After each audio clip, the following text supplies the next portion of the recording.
आज के इस वीडियो में बात करने वाले हैं एक बहुत ही इंटरेस्टिंग, इंपॉर्टेंट और एक इंटरव्यू क्वेश्चन के बारे में। आपको बताएंगे कि जो आपके पास ट्रांसफार्मर होते हैं जो 50 हर्ट्ज़ के लिए आपने डिज़ाइन किया है, अगर उस ट्रांसफार्मर में 50 की जगह अगर 500 मेगा हर्ट्ज़ का इनपुट आप देते हैं, वोल्टेज सेम है, आप पहले भी जो है 220 वोल्ट दे रहे थे, अभी भी जो है 220 वोल्ट दे रहे हैं। फ़र्क यहाँ पे फ्रीक्वेंसी में आ रहा है। पहले जो है 50 हर्ट्ज़ में 220 वोल्ट दे रहे हैं, अभी जो है 500 मेगा हर्ट्ज़ में हम 220 का वोल्ट अप्लाई कर रहे हैं। तो आपको आउटपुट में कितना वोल्टेज मिलेगा, तो ये है आज का हमारा सवाल। अरे सर, मेरे को इसका आंसर पता है। ट्रांसफार्मर का साइज रिड्यूस हो जाएगा जैसे जैसे हम फ्रीक्वेंसी बढ़ाएंगे।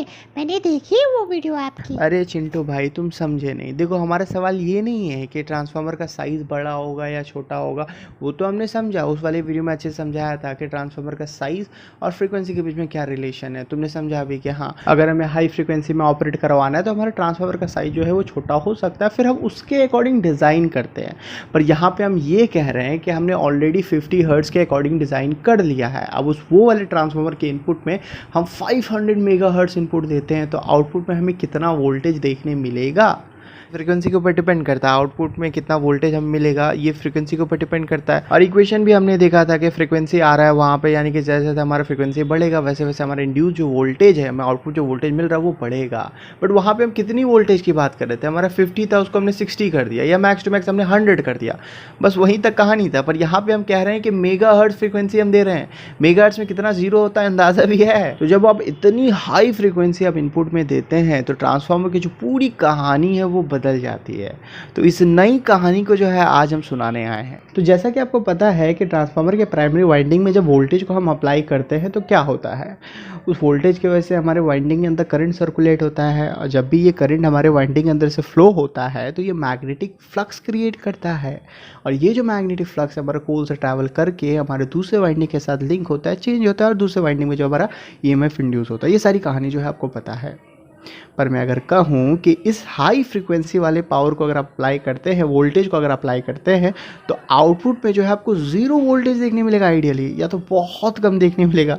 तो ये कैसे साउंड कर रहा है, ये कैसे पॉसिबल हो सकता है? आपके दिमाग में ये सवाल आ रहा होगा, क्योंकि पिछले वाले वीडियो में तो हमने देखा ये तभी पॉसिबल था जब हमारा मैग्नेटिक फील्ड या मैग्नेटिक फ्लक्स चेंज ना हो हमारे दूसरे वाइंडिंग से, तभी ये पॉसिबल हो सकता है। चेंज ना हो का मतलब क्या, ये जो d∅dt है, rate of change of magnetic flux है, वो ज़ीरो होना चाहिए। जब ज़ीरो होगा तब हमारा जो इंड्यूस वोल्टेज है वो हमारा ज़ीरो मिलेगा, यानी कि आउटपुट में हमें कोई भी वोल्टेज देखने नहीं मिलेगा। और ये तभी हो रहा था जब हम अल्टरनेटिंग करंट की जगह पे हम डायरेक्ट करंट दे रहे थे, डीसी दे रहे थे। जब हमने प्राइमरी वाइंडिंग में डीसी करंट को फ्लो करवाया, अब चूंकि डीसी करंट का जो मैग्नीट्यूड होता है वो कांस्टेंट होता है, मतलब कांस्टेंट अमाउंट में हमारा करंट फ्लो हो रहा है। 5 एम्पियर अगर फ्लो होने का है तो 5 एम्पियर ही फ्लो हो रहा होता है। तो वो जो हमारा मैग्नेटिक फील्ड बना रहा होता है उसका भी नेचर कांस्टेंट होता है।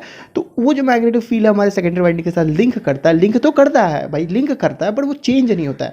यहाँ पे चेंज होना बहुत ज़रूरी है अगर आपको इंड्यूस ईएमएफ चाहिए तो ये वाला हमारा सिनेरियो था, केस था, जहाँ पे हमें कोई भी वोल्टेज नहीं देखने मिल रहा था। पर वो केस था जहाँ पे हमने डीसी इनपुट दिया।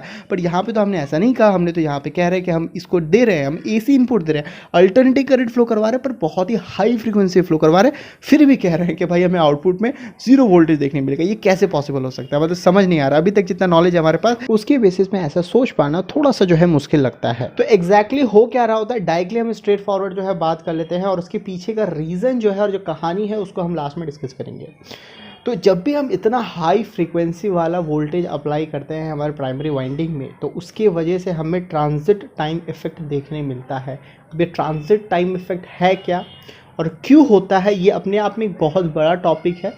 अगर इसी वीडियो में इसको एक्सप्लेन करने लगा तो काफ़ी ज़्यादा कॉम्प्लेक्स हो जाएगा, आधा लोग जो है ऐसे ही छोड़ के भाग जाएंगे। तो इसको जो है अलग से मैं 10 से 12 मिनट लेकर के एक्सप्लेन करना चाहता हूँ। आज मैं आपको थोड़ा सा इसका आइडिया देना चाहूँगा, और इसकी वजह से होता क्या है उसके बारे में हम डिस्कस करते हैं। और जनरली जो है ये जो ट्रांजिट टाइम इफेक्ट है आपको ट्रांसमिशन लाइन में देखने मिलता है। अब हर ट्रांसमिशन लाइन में भी नहीं देखने मिलता है। आपको जो लॉन्ग ट्रांसमिशन लाइन होते हैं, जहाँ पे हमारे ट्रांसमिशन लाइन का जो लेंथ है मोर देन 1000 किलोमीटर होता है, वहीं पे जो है आपको ये ट्रांजिट टाइम इफेक्ट देखने मिलता है। अगर हम मीडियम ट्रांसमिशन लाइन की बात करें या शॉर्ट ट्रांसमिशन लाइन लाइन की बात करें तो वहाँ पे आपको देखने नहीं मिलता है। तो भाई ऐसा क्या है लॉन्ग ट्रांसमिशन लाइन में जो हमारे मीडियम और शॉर्ट में नहीं है? तो एकदम बेसिक लेवल में देखा जाए तो भैया लेंथ, जो ट्रांसमिशन लाइन में जो वायर हम यूज़ कर रहे हैं उसका जो लेंथ है वो ज़्यादा होता है हमारे लॉन्ग ट्रांसमिशन लाइन में हमारे मीडियम और शॉर्ट ट्रांसमिशन लाइन की कंपैरिजन में। आपको पता होगा पावर सिस्टम में आपने ये पढ़ा होगा, जब भी पावर सिस्टम में हम ट्रांसमिशन लाइन को स्टडी कर रहे होते हैं तो वहाँ पे 3 पार्ट में उसको क्लासीफाई करते हैं और फिर डिफरेंट सर्किट बना करके उसको अच्छे से स्टडी करते हैं। तो यहाँ से अगर आप कंक्लूड करेंगे तो आपको यही समझ में आता है कि जो ट्रांजिट टाइम इफेक्ट है वो हमारे ट्रांसमिशन लाइन की जो वायर है उसके लेंथ के ऊपर डिपेंड करता है। जितना ज़्यादा आपका लेंथ होगा उतना ही ज़्यादा आपको ये इफेक्ट देखने मिलेगा। अब कितना लेंथ का यहाँ पे बात कर रहे हैं? 1000 किलोमीटर, 2000 किलोमीटर, इतना ज़्यादा लेंथ की यहाँ पे हम बात कर रहे होते हैं। तो अगर हम ट्रांसफार्मर के वाइंडिंग में जो वायर हम यूज़ में ले रहे हैं वो जो कॉपर वायर है उसको अगर आप देखेंगे तो वो तो काफ़ी छोटा होता है हमारे इस 1000 किलोमीटर के कंपैरिजन में। आप इतना छोटा होता है कि आप उसको नेगलेक्ट कर सकते हैं। फिर यहाँ पे आपको कैसे ट्रांजिट टाइम इफेक्ट देखने मिलता है? तो देखिए वहाँ पे जो हम 1000 किलोमीटर की बात कर रहे थे वो कब बात कर रहे थे? जब हमारा पावर 50 हर्ट्ज में ट्रांसमिट हो रहा था। पर यहाँ पे जो हम इनपुट दे रहे हैं इस ट्रांसफार्मर के वाइंडिंग में वो 500 मेगाहर्ट्ज में दे रहे हैं, यानी कि फ्रीक्वेंसी आपको बहुत ज़्यादा हमने इंक्रीज कर दिया है। तो कहना क्या चाह रहा हूँ मैं, अगर आपको स्ट्रेट फॉरवर्ड बताऊँ तो जो इफेक्ट आपको वहाँ पे 1000 किलोमीटर वायर में देखने मिल रहा था 50 हर्ट्ज में, वही चीज़ यहाँ पे अगर हम 500 मेगाहर्ट्ज दे रहे हैं तो वही चीज़ आपको यहाँ पे कुछ सेंटीमीटर के वायर में देखने मिलेगा। तो अगर आप इसको सोचते हैं तो कितनी इंटरेस्टिंग चीज़ है ये। तो देखिए ये तो आपको समझ में आ गया कि जो ट्रांजिट टाइम इफेक्ट है इसका लेंथ और फ्रीक्वेंसी के साथ क्या रिलेशन है। पर हमें ये समझना है कि ये जो हमने देखा कि आपको transmission line, long transmission line में देखने मिल रहा है, या अगर हम ट्रांसफार्मर की बात करें हाई फ्रीक्वेंसी में जो हम अप्लाई दे रहे हैं तो वहाँ आपको देखने मिल रहा है। तो यहाँ पे एग्जैक्टली हो क्या रहा होता है इस इफेक्ट की वजह से? तो इसको आप इस तरीके से समझिए कि मान लीजिए आपके पास एक ट्रांसमिशन लाइन है और आप कहते हैं कि ये 400 kV का है।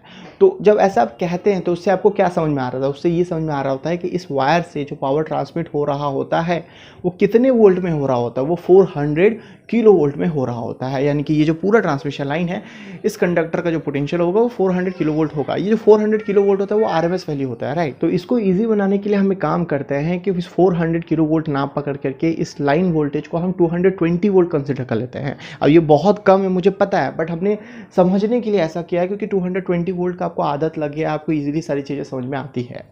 तो 220 वोल्ट भी RMS वैल्यू है, राइट। पर चूंकि ये AC वोल्टेज है तो आपको पता है इसका जो इंस्टेंटेनियस वोल्टेज है वो चेंज हो रहा होता है। कभी आपको 0 देखने मिलता है, कभी 10 देखने मिलेगा, कभी 100 देखने मिलेगा, कभी 200 देखने मिलेगा, कभी 300 देखने मिलेगा, 311 तक जाता है, फिर ये नीचे आता है। तो इस तरीके से जो है एक कर्व को ये फॉलो करते हैं, जैसे साइनोसाइडल कर्व हम कहते हैं, और इसे इस तरीके से रिप्रेजेंट किया जाता है। तो ये तो आपको पता होगा, राइट। तो इसी वजह से जब भी हम AC की बात कर रहे होते हैं तो RMS वैल्यू की ही बात कर रहे होते हैं। कभी आपने सुना नहीं होगा कि कोई आपसे पूछ रहा है कि भाई बताओ इस लाइन का जो है कितना इंस्टेंटेनियस वोल्टेज है, क्योंकि अगर आपसे कोई पूछता है, आप देखते हो कि 200 और बोलते हो उसको कि 200 है, तब तक पता चला वो 300 हो गया।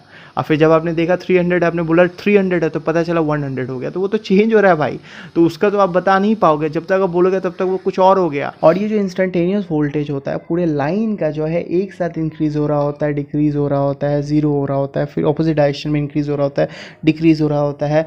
वैसे ही जो हमारा एक साइनोसाइडल कर्व जो है हमारा बनता है पूरे लाइन का एक साथ होता है। पर हमने देखा कि जब हमारा ट्रांसमिशन लाइन का जो लेंथ है वो मोर देन 1000 किलोमीटर हो गया, तो उस वक्त हमें देखने मिल रहा था कि पूरे लाइन का जो इंस्टेंटेनियस वोल्टेज है वो एक साथ इंक्रीज डिक्रीज नहीं हो रहा है। हमने एक जगह पे देखा कि मान लीजिए आपको 300 वोल्ट देखने मिल रहा था और 1000 किलोमीटर दूर जाकर के हमने उसी कंडक्टर में देखा तो उसी वक्त जो है हमको 100 वोल्ट देखने मिल रहा है। यानी कि पोटेंशियल डिफरेंस आपको यहाँ पे देखने मिल रहा है इंस्टेंटेनियस वोल्टेज में। तो आप सोच रहे हो, कुछ लोग सोच रहा होगा कि हाँ यार इतना लंबा वायर है, इतना बड़ा लेंथ है, तो वोल्टेज ड्रॉप हुआ होगा। भैया ये वोल्टेज ड्रॉप वाला पोटेंशियल डिफरेंस नहीं है, यहाँ पे कहानी कुछ और ही चल रहा है। यहाँ पे हम इंस्टेंटेनियस वोल्टेज की बात कर रहे होते हैं। और ये जो आप वोल्टेज ड्रॉप का सोच रहे हैं तो ये सही बात है कि वोल्टेज ड्रॉप होता है, बट अगर हम ऐसा कह रहे हैं कि 400 किलो वोल्ट का लाइन है, 400 kV का लाइन है, तो हमने उस वोल्टेज में उसको मेंटेन करके रखा है। पर इसके अंदर का जो इंस्टेंटेनियस वोल्टेज है जो नॉर्मल केस में हमारा एक ही साथ इंक्रीज डिक्रीज हो रहा होता है थ्रू आउट द कंडक्टर में, मतलब कंडक्टर के हर एक पॉइंट में अगर आप वोल्टेज देखेंगे एक ही साथ इंक्रीज हो रहा होता है, एक ही साथ डिक्रीज हो रहा होता है। बट यहाँ पे हो क्या रहा होता है कि जब बहुत ज़्यादा हमारा लेंथ हो जाता है तो उस वक्त आपको ट्रांजिएंट टाइम इफेक्ट देखने मिलता है। उसकी वजह से एक पॉइंट का पोटेंशियल जो है आपका इंक्रीज़ हो रहा है, वहाँ वाला जो पोटेंशियल है बाद में इंक्रीज़ होता है, मतलब एक डिले आ जाता है, एक तरीका से आप ऐसे सोच सकते हैं। तो इसकी वजह से हो क्या रहा होता है कि एक ही कंडक्टर में एक ही वक्त में दो डिफरेंट पॉइंट में डिफरेंट वोल्टेज आपको देखने मिलता है। तो ये तो बात थी कि ट्रांसमिशन लाइन पे जहाँ पे 1000-2000 किलोमीटर के लाइन की लेंथ की बात कर रहे थे, बट हम ऐसा कह रहे हैं कि जब हम ये वोल्टेज अप्लाई कर रहे हैं उसकी जो फ्रीक्वेंसी है वो 500 मेगाहर्ट्ज कर देते हैं, तो वही इफेक्ट जो है आपको कुछ सेंटीमीटर के वायर में देखने मिलता है। तो जैसा कि ये वायर आप देख पा रहे हैं, ये कॉपर का वायर है, इसी वायर से जो है हमने ट्रांसफार्मर के कोर को वाइंडिंग किया है। अब ये जो आप देख पा रहे हैं ये हमने प्राइमरी वाइंडिंग किया है। हालांकि इस कोर को जो मैंने 3D लुक देने की कोशिश की है, उतना परफेक्ट नहीं हुआ, बट ठीक है, मतलब समझ में आ जाएगा आपको। तो ट्रांसफार्मर में जो वाइंडिंग हमने किया है, तो यहाँ पे जो वायर हमने यूज़ में लिया है, तो इस वायर में आप डिफरेंट पॉइंट में अगर पोटेंशियल देखेंगे, वोल्टेज देखेंगे, इंस्टेंटेनियस वोल्टेज देखेंगे, तो आपको डिफरेंट देखने मिलेगा। नॉर्मली जब हम 50 हर्ट्ज देते हैं तो ये सब जो है एक ही पोटेंशियल में होता है, इन सब का पॉइंट का जो पोटेंशियल एक ही साथ इंक्रीज हो रहा होता है, डिक्रीज हो रहा होता है, यानी कि इक्वी पोटेंशियल पे होता है।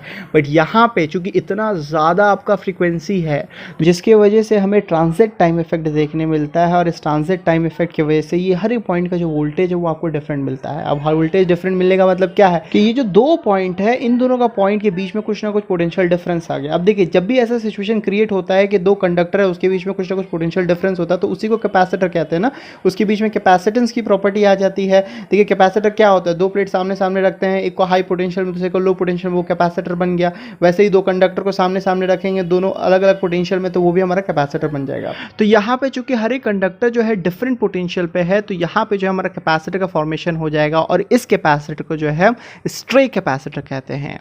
अब अगर आप देख रहे हैं इसके प्राइमरी वाइंडिंग को जो हमने एक्साइट किया है, तो करंट को फ्लो होने के लिए दो पाथ है, एक तो हमारे वाइंडिंग के थ्रू फ्लो होकर के जाए, और दूसरा जो पाथ है इस कैपेसिटर के थ्रू फ्लो होकर के चल जाए। तो सवाल यहाँ पे आता है कि करंट कौन सा पाथ को चुनेगा। करंट हमेशा उसी पाथ को चुनता है जहाँ पे उसको लीस्ट रेजिस्टेंस का सामना करना पड़े, यानी कि लीस्ट रेजिस्टिव पाथ से हमेशा वो ज़्यादा करंट फ्लो होता है compare to the high resistance path. तो यहाँ पे आप देखते हो इंडक्टर भी हमारे करंट को अपोज करता है, क्योंकि वाइंडिंग क्या है, एक तरह का इंडक्टर ही है, और कैपेसिटर भी हमारे करंट को अपोज करता है। और दोनों का आपको पता है हमारा इंडक्टर कितना अपोज करता है, एक्स जो ओमेगा इंटू एल होता है, यानी कि 2πf इंटू एल। यहाँ पे एफ आ रहा है, यानी कि जितना ज़्यादा फ्रीक्वेंसी रहेगा उतना ही ज़्यादा ये अपोज करेगा। और यहाँ पे हम कितनी फ्रीक्वेंसी की बात करें, यहाँ पे हम 500 मेगाहर्ट्ज, जो कि बहुत ही ज़्यादा होता है, यानी कि इस वाइंडिंग ने हमारे करंट को बहुत ज़्यादा अपोज करेगा, डायरेक्ट रिलेशन में है ये। और दूसरी तरफ अगर हम दूसरा पाथ की बात करें कैपेसिटर वाला, तो कैपेसिटर भी तो करंट को अपोज करता है। कितना अपोज करता है वो, एक्सी अपोज करता है। एक्सी क्या होता है, 1/2πf इंटू सी, यानी कि ये जो फ्रीक्वेंसी और एक्सी है वो इन्वर्स रिलेशन में, जैसे जैसे आपका फ्रीक्वेंसी बढ़ता जाएगा वैसे वैसे आपका जो एक्सी है वो कम होता जाएगा, यानी कि ऑपोजिशन कम होता जाएगा। यहाँ पे तो आपका मेगाहर्ट्ज पे फ्रीक्वेंसी है, यानी कि जो ऑपोजिशन है वो बहुत कम होगा, यानी कि जो कैपेसिटर वाला पाथ है वो लीस्ट रेजिस्टिव पाथ है, यानी कि जो करंट है वो कौन सा पाथ को चुनेगा, जो लीस्ट रेजिस्टिव पाथ है, यानी कि ज़्यादा से ज़्यादा जो करंट है आपका कैपेसिटर से फ्लो होते हुए सर्किट कंप्लीट कर लेगा। बहुत ही कम करंट जो है आपके वाइंडिंग के अंदर जाएगा, और वाइंडिंग के अंदर कम करंट किया तो वो मैग्नेटिक फील्ड ही कम बनाएगा। मैग्नेटिक फील्ड कम बनेगा तो आपका सेकेंडरी वाइंडिंग में इंड्यूस वोल्टेज ही आपको कम मिलेगा, और आइडियल केस में बोलूँ तो आपको इंड्यूस ईएमएफ जो है जीरो देखने मिलेगा। इसलिए मैं कह रहा था कि अगर आप इनपुट में मेगाहर्ट्ज के ऑर्डर में 500 मेगाहर्ट्ज जो है इनपुट में फ्रीक्वेंसी देते हैं, तो आपको आउटपुट में 0 वोल्ट देखने मिले।